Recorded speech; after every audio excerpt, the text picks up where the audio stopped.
السلام عليكم ورحمة الله وبركاته. حبايبنا عاملين ايه؟ ان شاء الله يا رب تكونوا بألف خير. ايه رأيكم في الكحك بتاعي؟ خطير يا جماعة. شايفين جماله؟ وعمر بقى بياكل كده بشاي بلبن. بقول له انت بتاخد من الصينية؟ انا شايله لهم حبة هناك، هنا شايله يعني واحدة مكسورة مني. النقشة مش عارفة طلعت معايا. يعني اي واحدة مش عجباني شايلها على الصينية، وقلت لهم كلهم الاول. يجي يقوم واخد كده من الصاج يا جماعة، شايفين ينفع كده؟ عايزة أقول لكم أنا عاملة نوعين من الكحك، ده اللي على السخن، واللي في الصينية اللي تحت ده اللي على البارد. بس يا جماعة اللي على السخن هو اللي يكسب بجد يعني. هما الاتنين حلوين، مش ما اقدرش اقول. بس اللي على السخن شكل وطعم تاني. بدأت معاكم هنا بالعجوة، حطيت معلقتين سمنة كبار. وبحب اجيب العجوة اللي هي يعني بلح دي. بحب اجيبها كده واعملها بالذات في العيد. جبت بقى سمسم محمص. حطيت بقى شوية كتار كده على العجوة، وحطيت معلقتين سمنة. وهاقلِّب بقى يعني زي ما أنتم شايفين كده بالبتاعة الهرّاسة دي. وباهرس كده كل ما العجوة بتسخن، كل ما بتتهرس معايا كويس أوي، وما تغلّبش يا جماعة. بس نتَّك عليها كده ونسخّنها كويس. أنا كنت باعمل كده بقى قبل الفطار، قُلت أعجنهم كده وأعمل فيهم منّي وأنا باجهّز الأكل برضه يعني واحدة، واحدة كده. حطيت برضه معلقتين سمنة هنا على الملبن، وشوية سمسم وشوية سوداني، السوداني ده أنا عاملاه في الكَبّة. فحطيته جنبي كده أحط منّه شوية كتار كده. بس كده، وبرضه هاهرسهم كويس أوي. وبعدين نيجي بقى نعجن بقى هنا يا جماعة.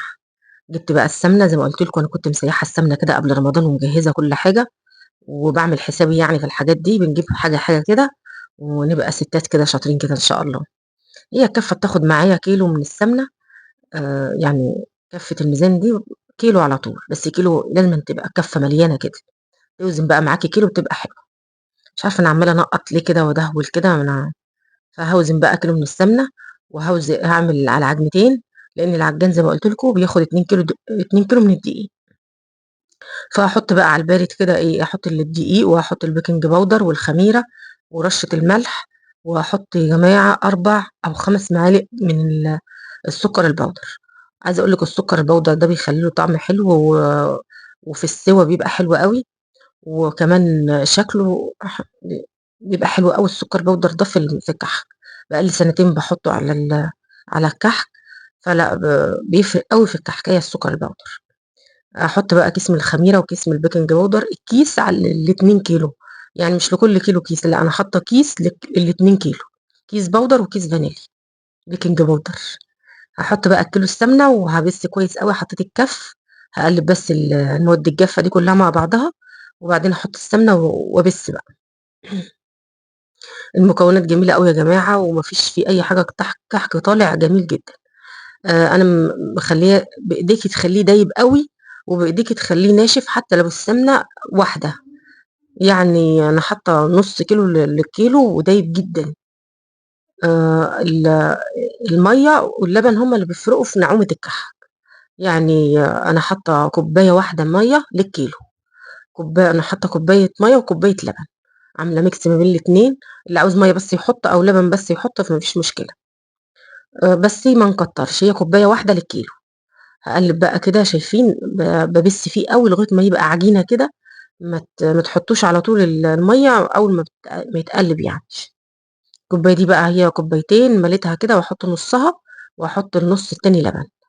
بس كده يا جماعة العجين طالع معايا جميل. وعايزة أقول لكم ما فيش أحلى من كده. كحك طالع خطير أوي يا جماعة، ناعم أوي وجميل وطعمه خطير. طبعًا هو بالسمنة البلدي لازمًا يبقى حلو يعني.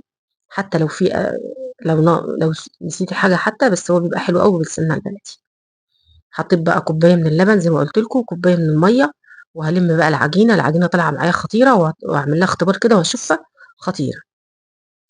ما تنسوش بقى يا جماعة تحطوا لي لايكات لنواعم العيد، لإنها جميلة أوي بجد. هي متعبة شوية بس يالّا بقى نعملها في البيت. عايزة أقول لكم فعلًا غسيل مواعين وكده معظم الستات ما بتقدرش تعمله عشان هو فعلًا مُتعب.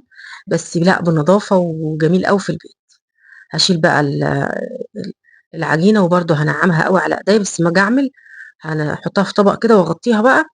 وعمر بقى يفرش لي الفرشة ويخرج لي بقى الملبن والعجوة. والحاجات اللي أنا هاعمل فيها، برضه هُم بيساعدوني يا جماعة على قد ما بيقدروا. شايفين بانعّم فيها إزاي، العجينة بتبقى حلوة أوي أمّا بتنعّمي فيها كده. مش لازم نعجن كتير عشان يعني ما يجرالهاش حاجة مننا، كتر العجن برضه ما بيخلّوش أحسن حاجة يعني، بنلِم بس في العجينة وخلاص. هاغطّيها بقى لازمًا كل حاجة كده باغطّيها ما باسيبش حاجة مكشوفة، وهاخرجه برّه بقى. هنعجن بقى العجنة التانية بس العجنة التانية دي أنا كنت عايزاها يعني فيها غلطة بسيطة كده يا جماعة هاقول لكم عليها برضه. أنا حطيت البيكنج باودر والخميرة على الدقيق، المفروض ما كنتش حطيتهم.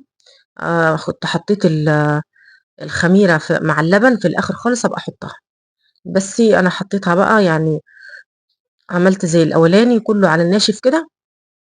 بعد ما حطيته بقى وقفت شوية كده وقُلت ده أنا حطيت عشان كده ما سخّنتش السمنة أوي يا جماعة شايفين، ما طشّيتش أوي على الدقيق، هي سخنة بس عشان الخميرة والبيكنج باودر، يعني كل حاجة لازمًا نعالجها كده. فلأ قبل ما تحطّه على الدقيق لازم نعمل اللبن الأول، نحط الخميرة والبيكنج باودر في اللبن عشان سخونية السمنة هتبوّظ الخميرة.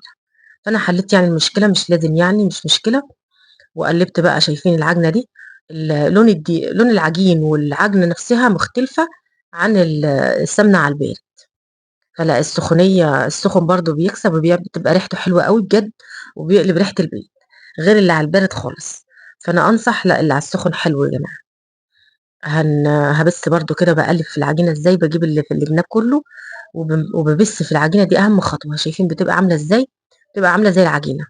هاحط بقى بقية كوباية المَيّة، وهاحط كوباية لبن، وهالِم بقى العجينة وخلاص على كده. ما تنسوش يا جماعة بقى اللايكات لنواعم العيد، عشان بنتعب فيها أوي يا جماعة، وبيبقى في تصوير مع العمايل لأ بيفرق أوي.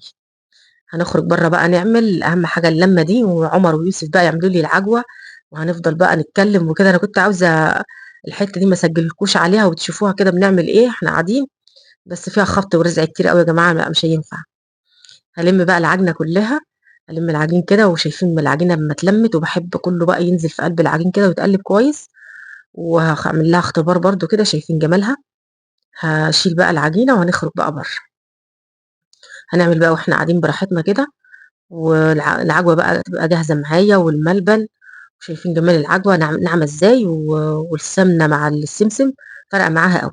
شايفين العجنة دي من العجنة دي اللي على البارد تختلف عن اللي على السخن خالص، والعجوة كمان والملبن شايفين جمالهم عاملين إزاي. وجبت بقى الصواني، وعمر جاي بقى هيعمل لي هيعمل العجوة ويوسف هيعمل الملبن. بس يا جماعة كده عايزة أقول لكم اعذروني بقى، أنا بقى لي مدة ما باصوّرش، يعني صوّرت معاكم كذا فطار وقُلت لكم هنعمل صواني كتير حلوة، بس مع الأسف معلش بقى اعذروني، ضهري وجعني يا جماعة ادعوا لي بالشفا. ما بقيتش قادرة والله أصوّر خالص، وكمان احتمال ما أصوّرش معاكم تنضيفات العيد. يعني لو قدرت هاورّيكم كده كام حاجة كده من التنضيفات، بس يا جماعة مش هاقدر بقى أصوّر معاكم لإن ضهري واجعني، حتى كمان لو مش العجّان ما كنتش هاقدر أعمل معاكم نواعم العيد. أنا باعمل كده يعني وقفت عجنت وجيت وهُم فرشوا لي وعملوا لي كل حاجة، وأنا بقيت وأنا قاعدة كده أقطّع. مش عارفة إيه ده يا جماعة ادعوا لي بس بالشفا بالله عليكم يعني، ربنا يخلّيكم ليّا يا رب ودايمًا يا رب داعمينّي كده، وإن شاء الله يعني إيه على العيد هاقول لكم برضه لو لو ضهري خَف كده وشايفين جمال الكحك يا جماعة خطير، ده اللي على البارد بصمته جميلة زي ما هو طالع كده زي ما هو بعد ما استوى كمان. لأ الكحك طالع جميل أوي بجد، أنا عاملاه كده براحتي كده عشان باقول لكم أنا تعبانة، فإن شاء الله كده يبقى حلو. بصراحة البسكوت كمان جميل أوي. يالّا يا رب يخلّيكم ليّا يا جماعة ودايمًا يا رب داعمينّي كده، وإن شاء الله أنا يعني حبيت أقول لكم كده لإن أنا نسيت أقول لكم إن أنتم وحشتوني أوي من الفيديو اللي فات. الفيديو اللي فات سجّلت كده ونسيت أقول لكم أنا غايبة ليه، فأنتم بقى ادعوا لي بالشفا يا جماعة ومعلش بقى ما تاخذونيش. يعني كنت عايزة أصوّر معاكم والله الفيديوهات اللي فاتت دي كانت جميلة أوي، كنت عاملة فيها أكل وحاجات حلوة يعني كان نفسي أصوّرها معاكم، بس ما قدرتش والله. يالّا بقى اعذروني وادعوني بالشفا. ربنا يخلّيكم ليّا. وشايفين بقى الرجالة قاعدين، عمر حَلَق امبارح ويوسف ما رضيش يروح، فقال لي لسه بدري وكده، فهو المفروض يعني كان خلاص، بس يالّا بقى هو هيروح بقى في أي يوم. دعموهم كده يا جماعة وحطّوا لهم لايكات كتير، وهُم خلاص بقى كده كانوا سابوني وراحوا الدرس بقى، ويوسف كان نازل يلعب ويقول لكم مع السلامة. وخلاص بقى أنا كده خلّصت اللي على البارد وخلّصت اللي على السُخن، وهاولّع الفرن بقى وأبدأ تسوية بقى يا جماعة. شايفين جماله بقى بعد ما استوى؟ خطير يا جماعة، كده خلّصته بقى كلّه وكان بِرِد كمان ومسك نَفْسه كده، شايفين جماله عامل إزاي؟ ده اللي على السُخُن، جميل أوي بجد والسِوَى بتاعه خطير، ويا عُمر بقى زي ما قُلت لكم في أول الفيديو بياخد منّه وبيسقّي في الشاي بلبن وبياكل. خطير يا جماعة، ده اللي على البارد زي ما قُلت لكم، شايفين اللون ده من اللون ده يفرق خالص، بس الطعم جميل أوي بجد، الاتنين حلوين وخطير، باقول لكم أنا مش مصدّقة حلاوته ومبسوطة أوي إن هو طالع كده، يا رب يخلّيكم ليّا ومع السلامة.